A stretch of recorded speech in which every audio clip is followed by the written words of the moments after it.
at the end of the day, like we just spent an entire day together, all these people, and at the end of the day, they still got my name wrong after correcting people 50,000 times. And it was a horrendous experience.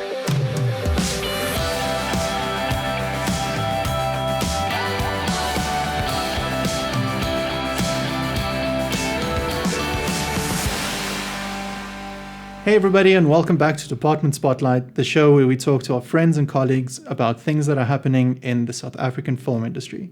So today, obviously because of the pandemic thing, we can't be together. So we're joined by 3 cinematographers, good friends of ours who shot 5 of the 6 short films, all of them except for Eve, who shot Public Engagement, but we'll try and figure out to do something with him at another time as he was not available for this. But yeah. Enjoy. Yeah, let's get into it. Hi, I'm Louise. I'm a trained cinematographer. My main work that constantly keeps me occupied is shooting short films and being a first camera assistant. Hi, my name is Nadis van Niekerk, and I work as a camera technician, mostly as a first AC. I also do second AC. Okay, my name is Tsapang. I've been working for Via TV as a B camera operator, and I've been working on short films as well. I'm currently an intern at MultiChoice.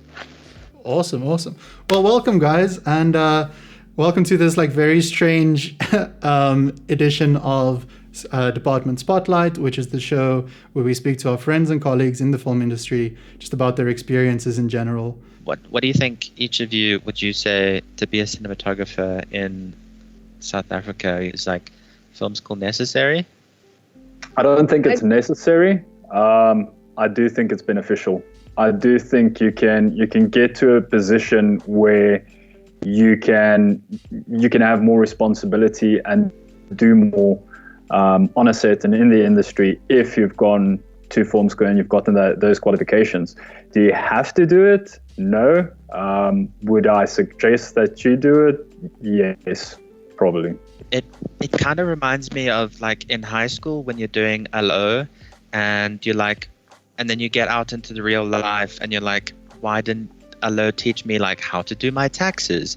And it's I feel like in film school, they don't teach you what the industry is really like. That's true. You know what I mean? Some lecturers do, and some of it's covered, but I don't feel like enough focus was put onto it. I didn't learn anything about being a freelancer, except on the odd occasion when it would just come up, in conversation, or someone would actually have to bring it up. But it just reminds me of high school and LO and how we weren't really prepared. And it's oh, you have to do taxes now, and it's I don't know how to do this. You know what I mean? What do you mean? You knew it was going to be there, but actually, in the end of the day, you don't know how to do that thing. Yeah. If I'm not mistaken, I think all of us who studied cinematography anyway studied under Harmon Cusack. And I do recall him mentioning how much, freelancer would make more or less. But in terms of assisting and in terms of how we're working, we weren't really prepared all that much. I remember my first job outside of film school was it was such an eye-opener because I was working on a 2-camera crew. I was second camera assistant, and I learned more in those couple of months from those people than I ever did at film school.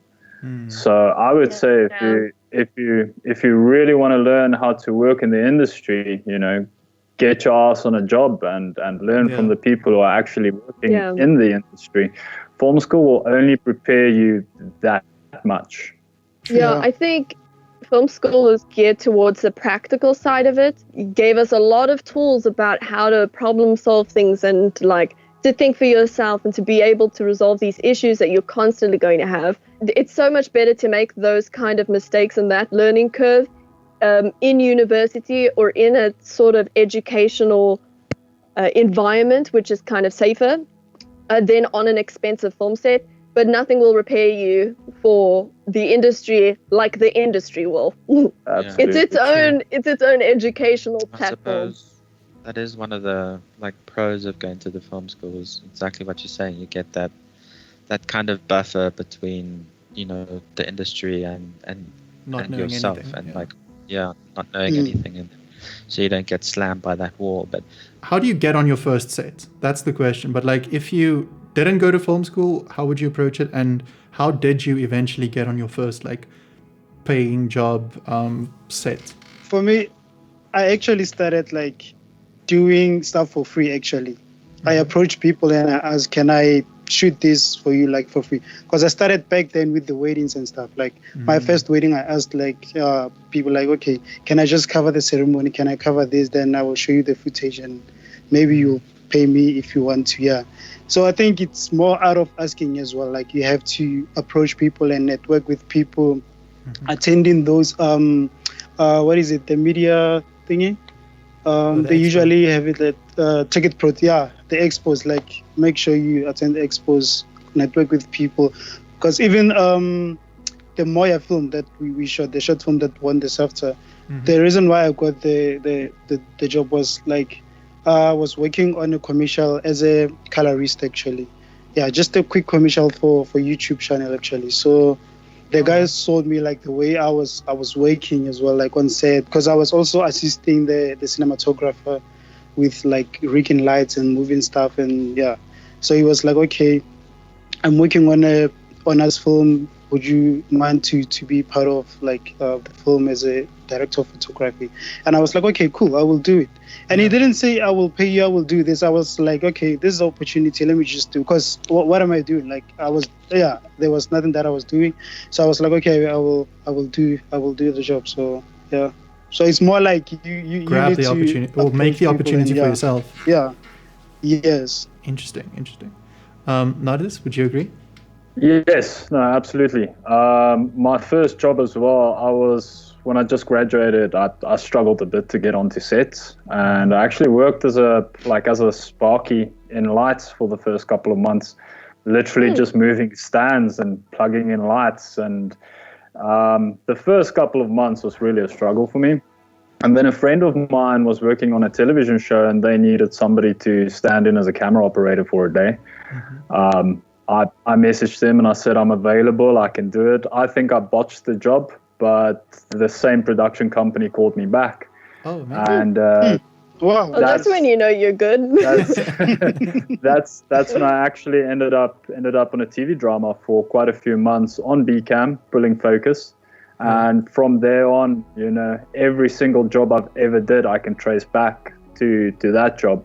Oh, wow. And you know, it's just making yourself available. And I don't think I've ever really said no to any jobs. I think there are one or two jobs that I've declined to do, and that's really just because the production company had such a bad reputation that I didn't, you know, I wouldn't trust to do it. You gotta be careful of that. Yeah, exactly.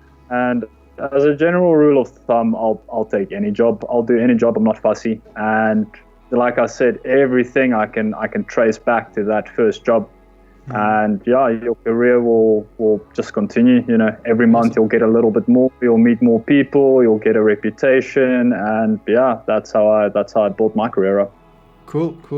Louise, do you have anything to add? No. All right, cool, no problem. No, I think that encapsulates it pretty well. Like, you just keep going. There are the things that you have to say no to, and you have to, I don't know, it's difficult, and I find it quite stressful, like knowing when to say no, because I don't know, like you're closing a possibility that could lead to something much better, even though if that one thing that you've got to do isn't the greatest.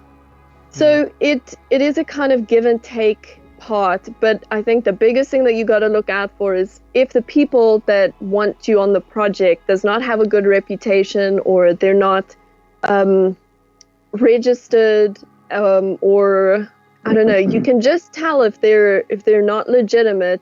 You shouldn't be working with those people, and those are the people that you should say no to. So if you're unsure, then those are the things that you look for. Cool. There will be red flags. Yeah. Also, the industry is very small. Everybody talks to each other. Everybody knows each other. So it's very easy to get a bad reputation. But also some people can have a bad reputation at by some people, and a good reputation from other people. But it's at the end of the day, it's completely up to you whether or not you want to accept the job, whether or not you want to do the job. For me, if I know that people don't pay or people overwork you, then I would rather not. I would rather not get onto that set, because at the end of the day, my health is more important than whatever production you're doing. Yeah, definitely. That is a very common thing that also does happen. Like, working over hours is just a reality of the film industry. It's going to happen that at some point, but you do get productions, and I can think of a few that like absolutely, oh, this happened to me. Okay, story time. This happened to me on a commercial that I shot. I was working with a vehicle manufacturer, and we were shooting on a golf field with 3 different vehicles, and we shot them all within one day, 30 seconds. Well, 30 seconds is the end product for each vehicle. And like, I didn't have any water or any food all day. Like, what? There was no, there was no actual care for like the individuals who were working. We were all in the sun all day, and it was absolutely awful. Also, the crew was horrendous. Like, they treated me very, very badly. At the end of the day, like, we just spent an entire day together, all these people. And at the end of the day, they still got my name wrong after correcting people 50,000 times. And it was a horrendous experience. And like, it's just stuff like that where you get worked to the bone, and you still get treated really badly, and it costs you. I was very badly dehydrated. I had to go to the emergency room, if I remember vaguely correctly. My mom was very worried. Yeah, so that can very easily happen. Like, you think you're going into something great, and then it ends up not being great. Like, it's very touch and go in the end of the day. Absolutely. What is human right? What are human rights? Yeah.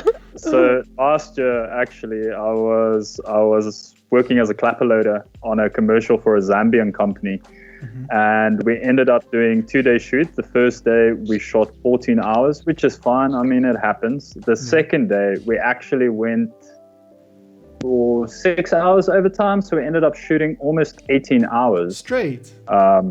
Straight, bro, straight. And, many reasons. We would shoot entire scenes, and then the client would come in and they're not happy, but we've already shot an entire scene, turned camera around, everything. Yeah. At the end of the day, we shot 18 hours and they did not even say thank you. So that's my story. And I can deal with a lot of things, but not having water and not getting a thank you, don't do that. Yeah. Like, it's a respect thing as well. Like, respect my craft. I'm trying to make your craft look good. Exactly. That's all we want. Like, just mutual respect. They did pay overtime though, so okay. Silver linings. But still. Yeah. So great. That was the end of the conversation. We hope you all learned something. If you did, tell us about it down in the comments. We want to know what you have gained from this, and if there's a question about cinematography or any other part of the filmmaking process, leave it down below as well. I mean, we're at home, so we'll answer all your questions.